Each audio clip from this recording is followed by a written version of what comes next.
ప్రియులారా, ప్రార్థన చేసుకుందాం. పరిశుద్ధుడా, మీకే స్తుతులు స్తోత్రాలు చెల్లిస్తూ ఉన్నాం. ఈ ప్రాతకాల ఆరాధనలో తండ్రి, మీ సన్నిధి నిత్యము మాతో ఉంచండి.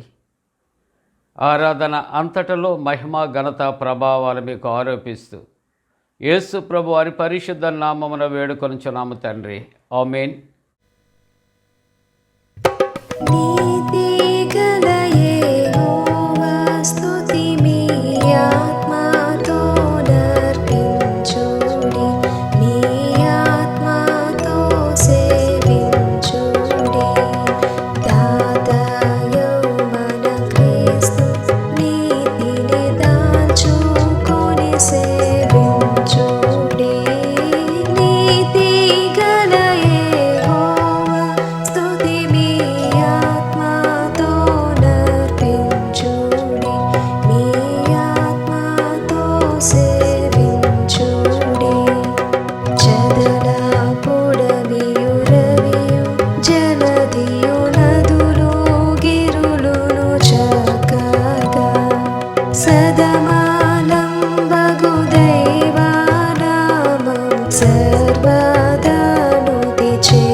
ప్రభు పేరిట మీకు శుభాలు. జన్మదినాలు, వివాహ దినాలు జరుపుకుంటున్న కుటుంబాలకు యేసుక్రీస్తు ప్రభు వారి పరిశుద్ధ నామమున పండు prince and sisters YouTube channel ద్వారా శుభాలు మీకు అందజేస్తా ఉన్నా. మీ అందరి కొరకు ప్రతిదినం ప్రార్థన చేస్తా ఉన్నా. దేవుడు మిమ్మలను దీవించునుగాక. మంచిదండి, మీరంతా క్షేమంగా ఉన్నారా?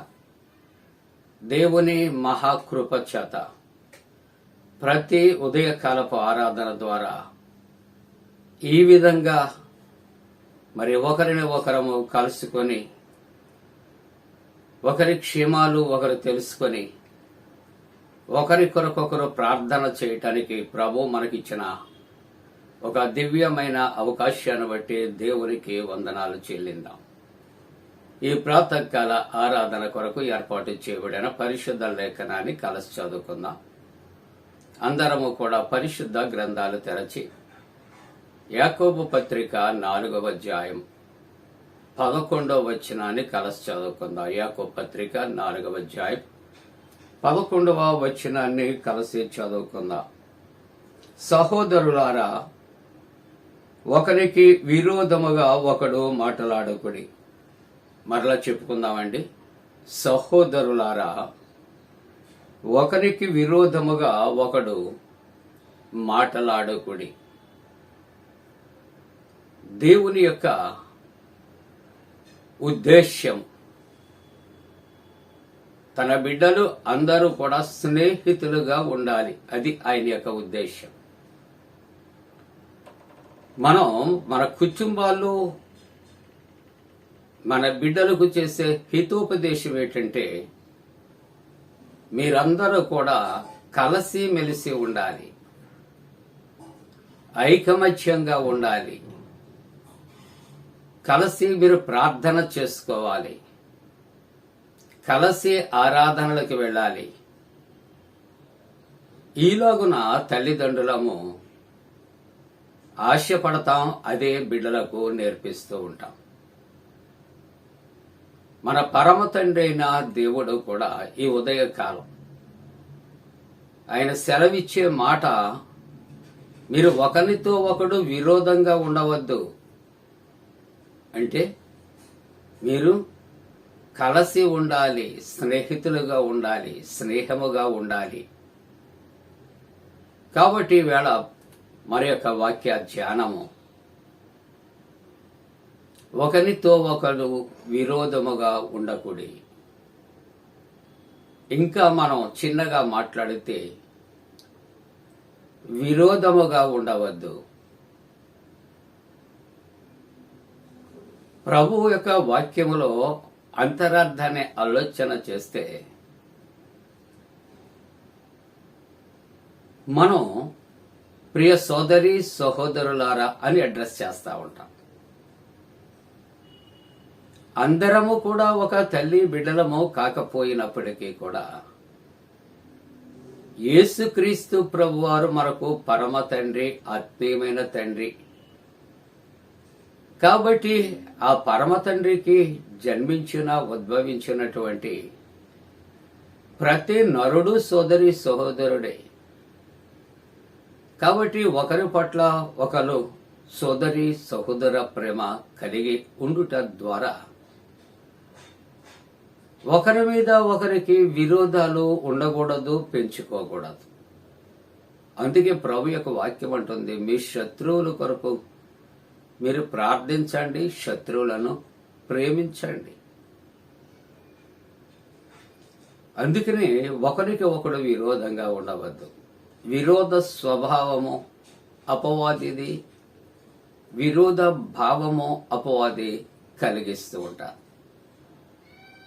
ఎందుకు అని ఆలోచన చేస్తే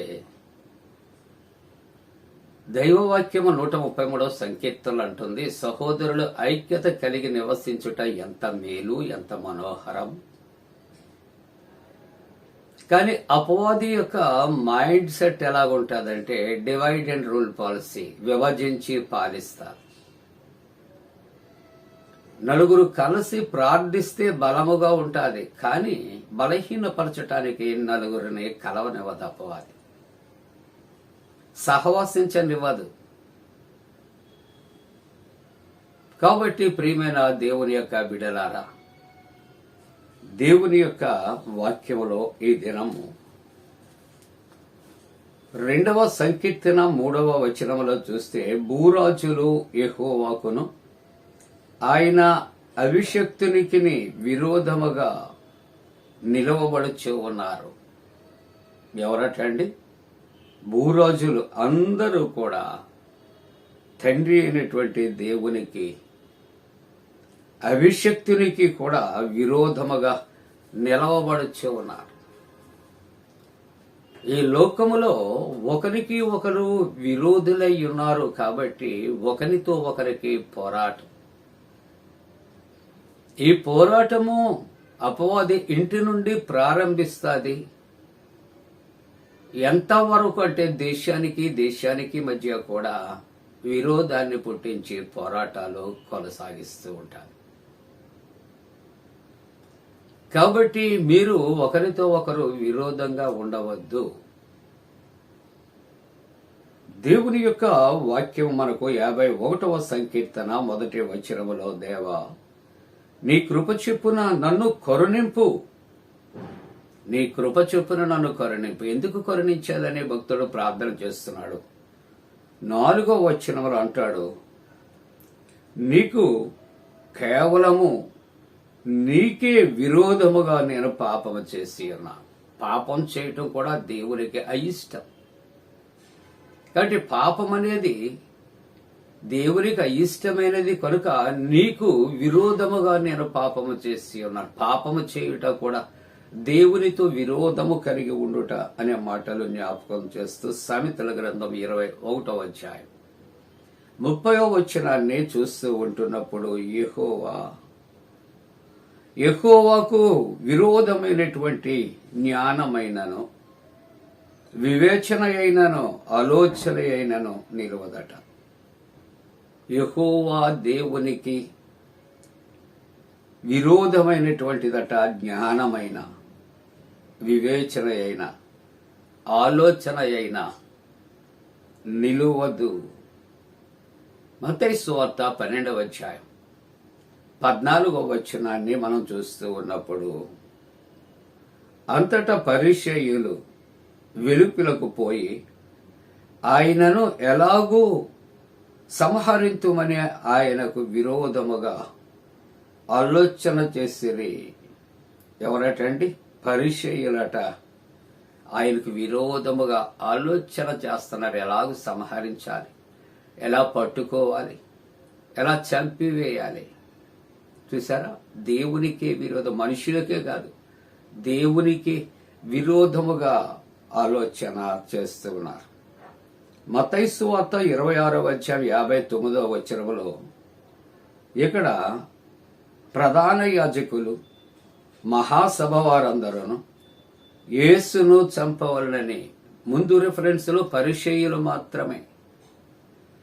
ఈ వాక్యములు ప్రధాన యాజకులు అలాగే మహాసభ వారు యేసును చంపవలనని ఆయనకు విరోధముగా ఆలోచన చేస్తున్నారు. ఎంత భయంకరమైనటువంటి పరిస్థితి ఇక్కడ ఉన్నది.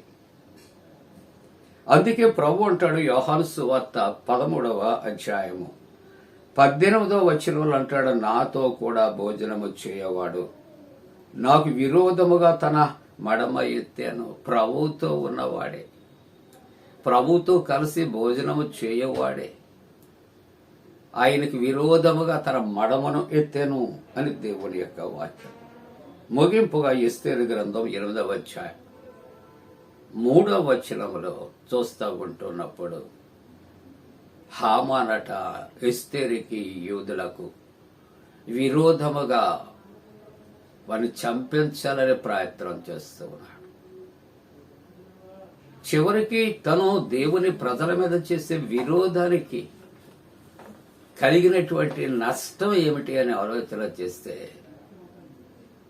అక్కడ మొర్దెకై కొరకు తనే సిద్ధపరిచి ఉంచినటువంటి 50 మూరల ఎత్తు కలిగినటువంటి ఉరి కొయ్య మీద హామాను, ఎవరండి? హామాని గురి తీయబడ్డాడు. తన కోపము తన శత్రువు అని. నీవు ఎవరికైనా విరోధిగా విరోధాలు ఇతరులతో కల్పిస్తూ ఉంటావా? జాగ్రత్త, అది నీకే ప్రమాదం. చెరపుకరా చెడదెవు అనే మాట మనం పెద్దలు చెబుతూ ఉంటారు. మనం ఇతరులకు విరోధముగా కానీ దేవునికి విరోధముగా కానీ ఉండొద్దు. దేవునికి విరోధముగా రూపించిన ఏ ఆయుధము చెప్పండి, అది వర్ధిల్లదు.